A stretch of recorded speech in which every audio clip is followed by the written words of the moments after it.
Link, the brave, courageous, and humble hero chosen by the goddesses, bearing the unbreakable spirit of the hero. He has since his first quest 30 years ago, time and time again, stood up against evil and with his wide arsenal brought peace, balance, and order to the lands of the old and new Hyrule, Termina, Lorule, Labrina, Holodrum, and the Isles of the Great Sea. But who is he, and what is his lineage?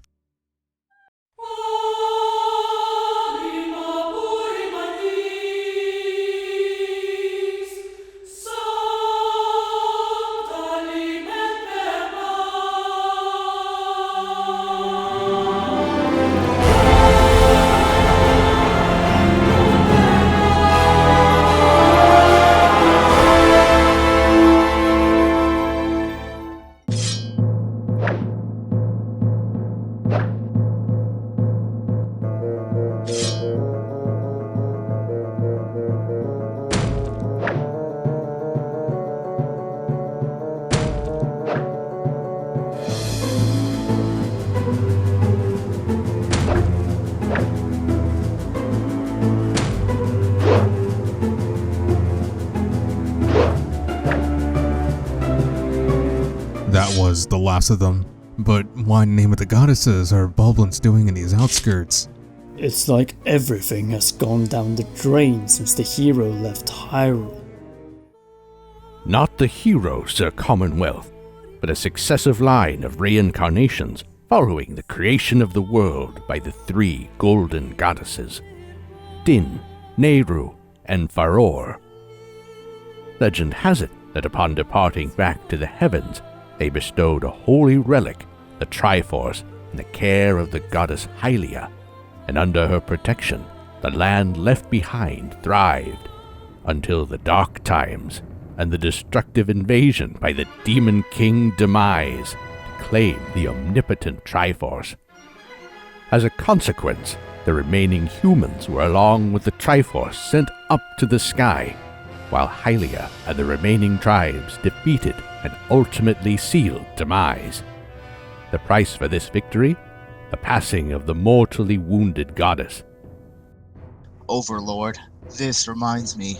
Hylia was eventually reincarnated as Zelda, the daughter of the headmaster of the Knight Academy, and had a close bond to one of its students, Link, handing him the sailcloth that the goddess once bestowed to her chosen hero. When the demon lord Girahim kidnapped her, he pulled the goddess sword, departed for the surface, and met the loyal servants of the goddess, the old Sheikah Impa, who sent him on a quest to enhance the blade to its fullest potential. After powering the sword with the flames of Din, Nehru, and Farore, the goddess sword was transformed into the Master Sword. Link then passed through the gates of time to the ancient past, where Zelda blessed him and the Blade of Evil's Bane, unleashing its true form. Zelda went into slumber. Link returned to his time and claimed the complete Triforce in Skykeep, bringing the goddess statue back to the surface and crushed the imprisoned Demise. Nevertheless, Girahim would not let this halt his plans. In a surprise move, he knocked out Link, Groose, and Impa and brought Zelda back to the past to resurrect his fallen master, Demise. Link defeated Girahim, but failed to prevent the resurrection of the Demon King, forcing the two to a decisive duel. After a suspenseful battle, Demise was destroyed, who in his final breath cursed Link and Zelda to an everlasting cycle of reincarnation, where his hatred would follow the blood of the goddess and the spirit of the hero. Demise and Fi were sealed in the Master Sword, which was laid to slumber in the Sealed Temple, while old Impa unfortunately passed away upon Link's, Zelda's, and Groose's return to the present. Gentlemen, we have arrived at Orden Village. I wonder if there's someone here who could get us some horses upon we embark for Hyrule. Actually, the mayor of this settlement owes me a favor after I once rescued his life. Wait here while I will go and talk with him. Overlord, what happened after the defeat of Demise? The surface was once again repopulated, and became known as Hyrule. But after a long peace, the land once again fell into chaos when mysterious interlopers attempted to steal away the Triforce by invading the sacred realm. As a result, Rauru, the Sage of Light, constructed the Temple of Time over the ruins of the Sealed Temple, and sealed both the sacred realm and the Triforce behind the Master Sword and the Temple of Light. Not long after, the bloodline descendant of Hylia, King Gustav, established the Kingdom of Hyrule and erected a castle in the center of the land. This marked the beginning of the era of prosperity, which lasted for ages until it met a sudden end with the lengthy Force era and the legend of the Hero of Men. Yes, the second invasion of the evil forces. Luckily for them, the Picori descended from the sky with the Light Force and a sword to the Hero of Men who sealed the demons in the bound chest. Actually, Sir Commonwealth, they were known as Minish and reappeared a century later when one of their own, the Wicked Vati, unleashed the demons from the bound chest in the search of the Light Force, turned the incumbent Zelda into stone, knocked out the new Link, and possessed the descendant of King Gustav, King Daltus, the King of Hyrule.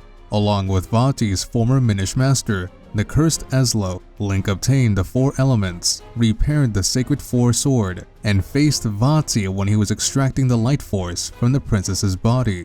In a decisive three-staged battle, Link took down Vati's transfigured and reborn forms, and finally, his wrath, and it was presumed that the evil Minish had been killed, breaking the curses cast on Princess Zelda. The king and Ezlo, using the Mage Cap, Zelda restored the kingdom to its original state.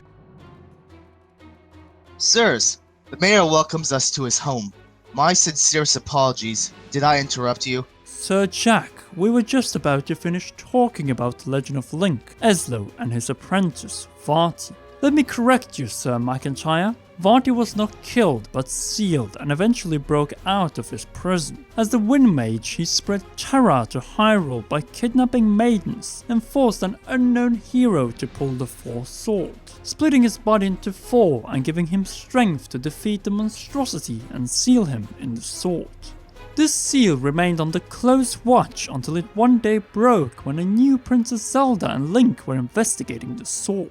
Vati kidnapped Zelda and brought her to his palace, causing Link to pull the legendary sword and split into four. He ultimately confronted the monstrosity and sealed him back in the Four Sword, leading to ages of continuous peace. A great story indeed, Sir Commonwealth. But we need to get to the mayor's house before it gets dark outside. These are the true knights and the overlord I was talking about. Welcome, travelers. What brings such noble men to my humble corners? Dear sir, have you heard about the legend of the Hero of Time and the Chamber of Sages?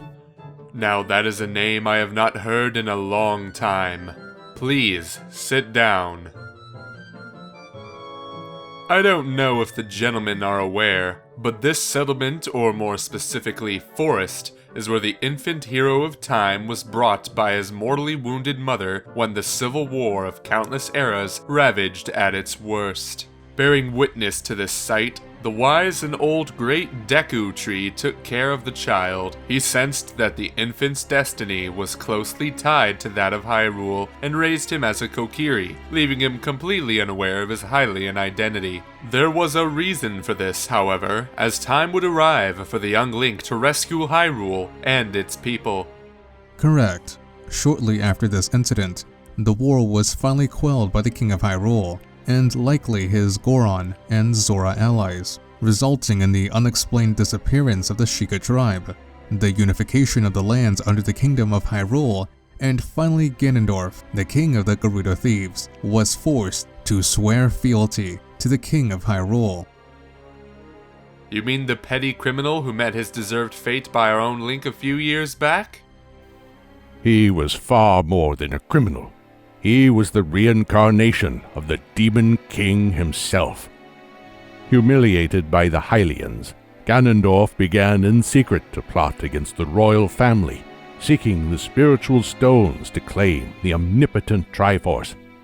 On the fateful day his plan was set in motion, the cursed Great Deku Tree summoned the 9-year-old Link and bestowed him the Kokiri Emerald. He told him to embark along with Navi to Hyrule Castle Town to warn Princess Zelda about the looming threat. True. Upon the Great Deku Tree's death, Link left the forest and headed to Hyrule Castle. Just like him, the princess had in a dream foreseen Ganondorf's plot to claim the Triforce and conquer the world. But her father, the King of Hyrule, did not believe the prophecy. Link collected the spiritual stones and helped out the Gorons and the Zoras, but arrived too late to prevent Ganondorf's attack on Hyrule Castle. In a panic escape organized by Impa, Zelda tossed the Ocarina of Time to the young hero, who ran off to the Temple of Time. Unaware of what was about to take place, Link opened the Door of Time and pulled the legendary Master Sword.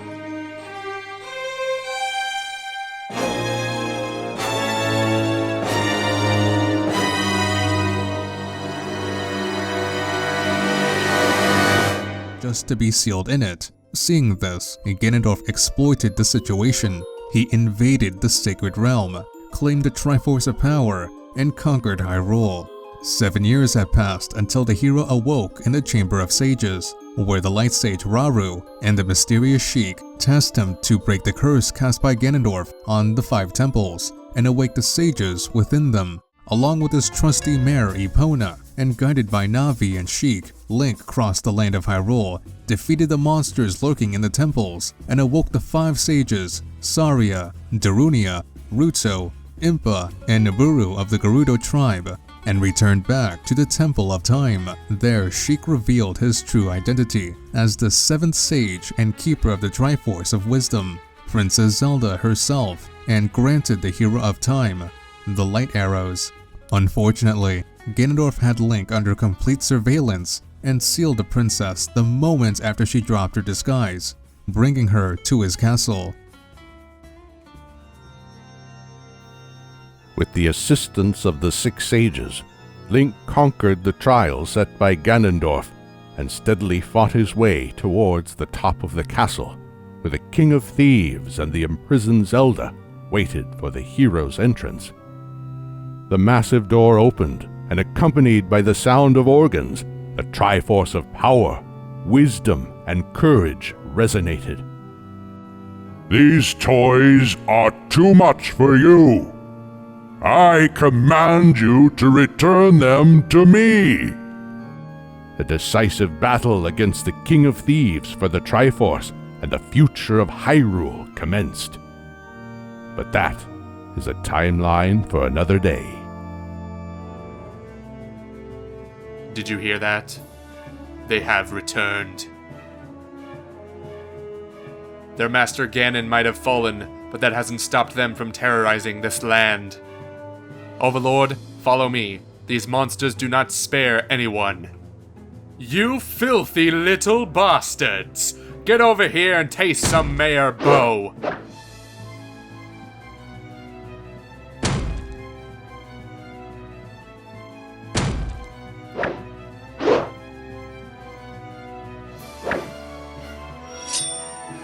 The second part will be coming up next Tuesday, the 9th of February. And as you can see, we have a new logo and new visual profile for the channel. And this is not a coincidence, since we're also setting up a Patreon account where you can support the channel and its further development and growth. As you can see, we have started a new series and employed also the Voice Overlord Jason Damron. So everything on the channel will remain completely free of charge. But if you want some behind the scenes content or see episodes prior to everyone else, Patreon will be the place for you to be, but everything else will stay as it is, completely free of charge.